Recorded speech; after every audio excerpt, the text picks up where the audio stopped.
The closer we get to Christmas, the more unavoidable it becomes. At first, it's subtle. An advert on TV here, a mince pie on a shop shelf there. But as the festive season starts to reel you in, you'll soon be finding yourself up to the eyeballs in tinsel and jingly things. Christmas tunes on the radio, lights on the tree, rampant commercialism, and jolly bearded fellows round every corner are just some of the highlights of the most wonderful time of the year. Most Christmas media is absolutely drenched in seasonal cheer too. Christmas movies festoon their sets with decorations, Christmas songs are backed by sleigh bells, and Christmas-themed games are submerged in enough jolly paraphernalia to supply the average department store. For this video, however, we'll be looking at some games that are set during the Christmas period, but treat it as a background event, an afterthought that is barely relevant to the story. Some have visual clues here and there, so that players will be aware of the time of year, while others have nary a holly leaf in sight.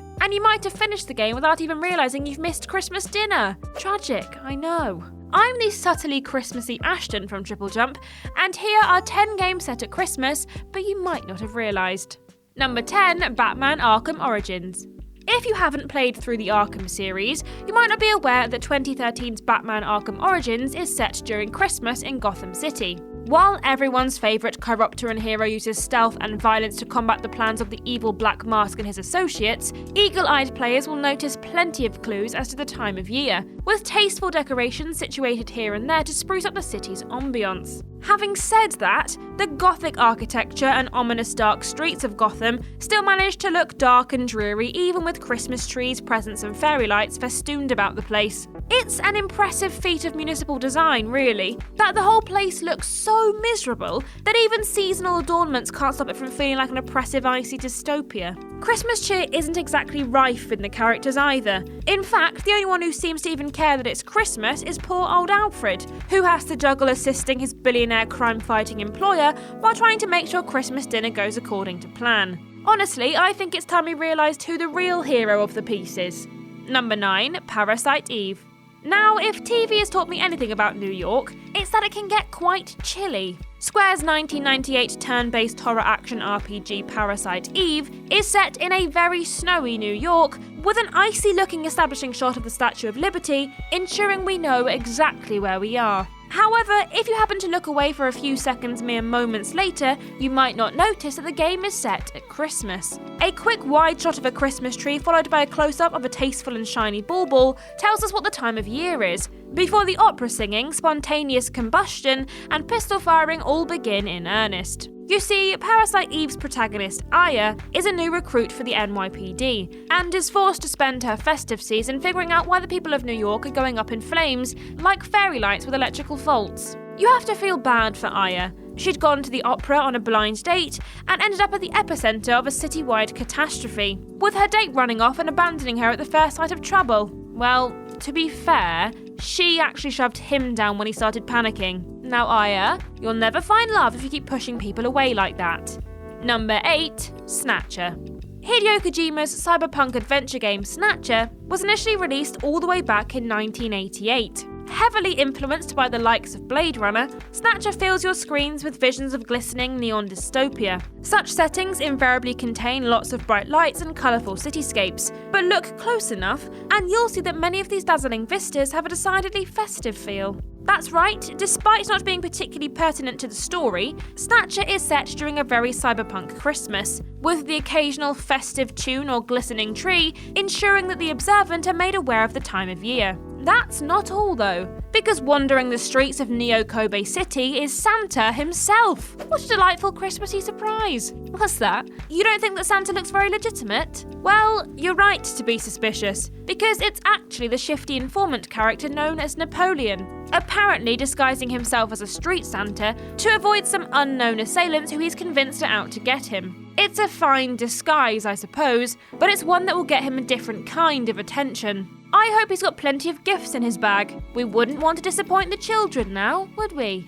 Number 7, Bayonetta 2. In 2014's action-packed sequel to Bayonetta, players take control of the titular lanky witch as she once again battles the forces of heaven and hell using weapons, kicks, hair attacks, and stiletto guns. Soon after the events of the first game, Bayonetta meets a mysterious boy named Loki and becomes embroiled in an adventure that takes her to the disturbing depths of Inferno and the mystical heights of Mount Fimbulventr. While these locations definitely have their charms, shall we say, there's very little in the way of decoration. Why would there be, I hear you ask? Well, because Bayonetta 2 is set during the festive season, of course. Come on, have you been paying attention at all? One way that Bayonetta 2 does express its Christmas cheer, though, is by dressing up ultra cool, super badass character Rodan as Santa Claus. This guy is not to be trifled with, considering he's a notoriously powerful fallen angel who has survived for so long that he earned the nickname the Infinite One. Let's just say that if Rodan ever actually stepped in as Santa Claus, all of those movies where some petty villain steps up to try and threaten Christmas would have been over a lot quicker.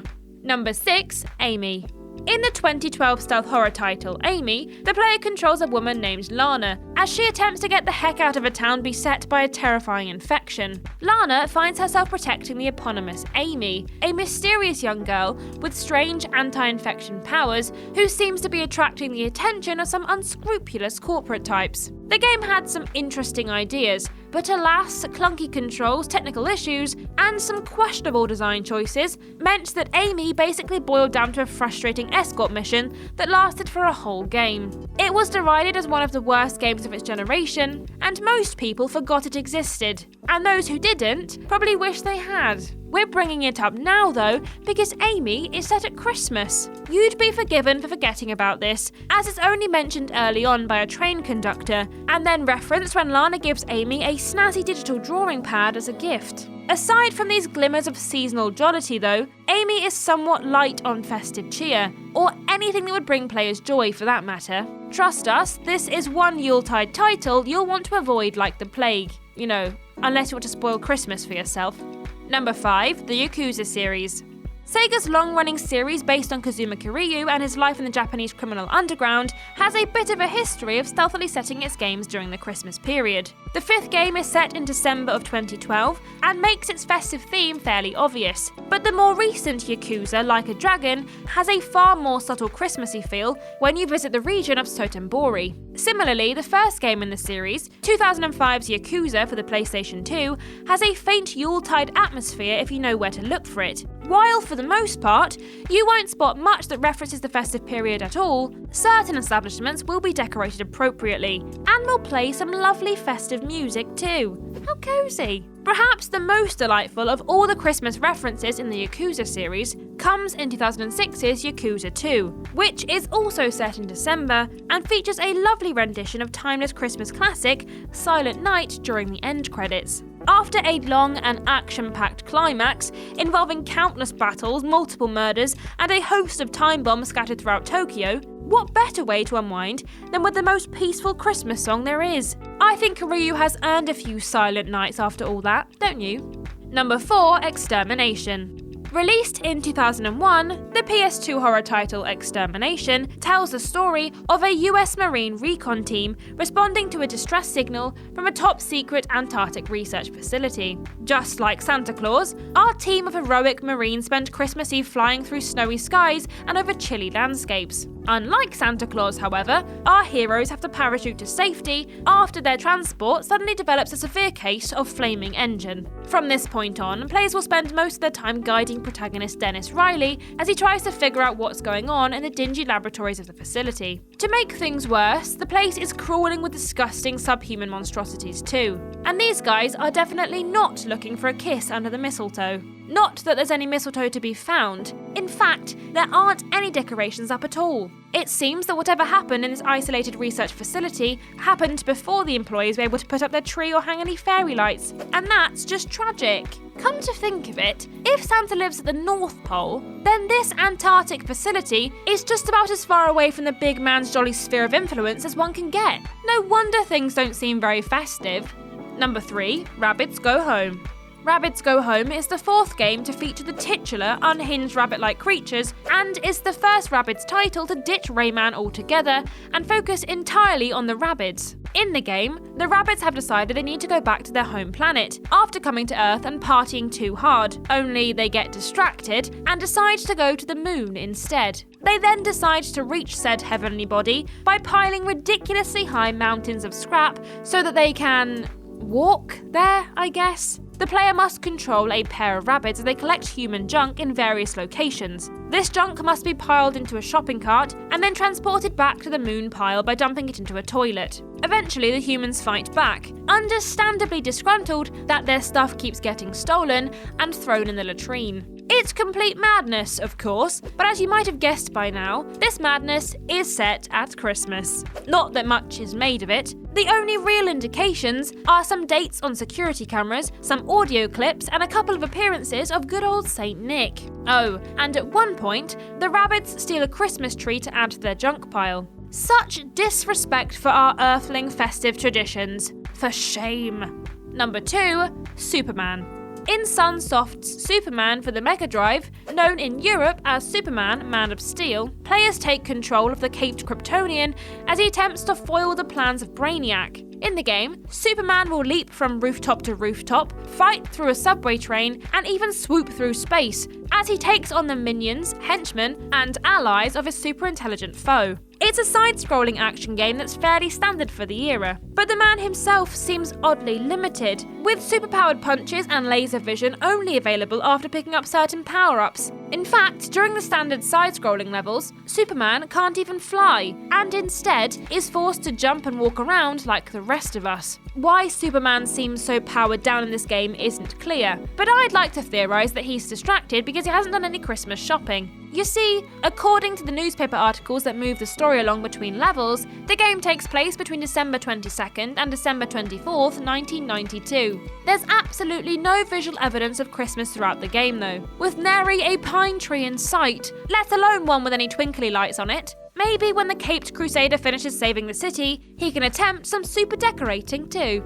And number 1, Metal Gear 2, Solid Snake.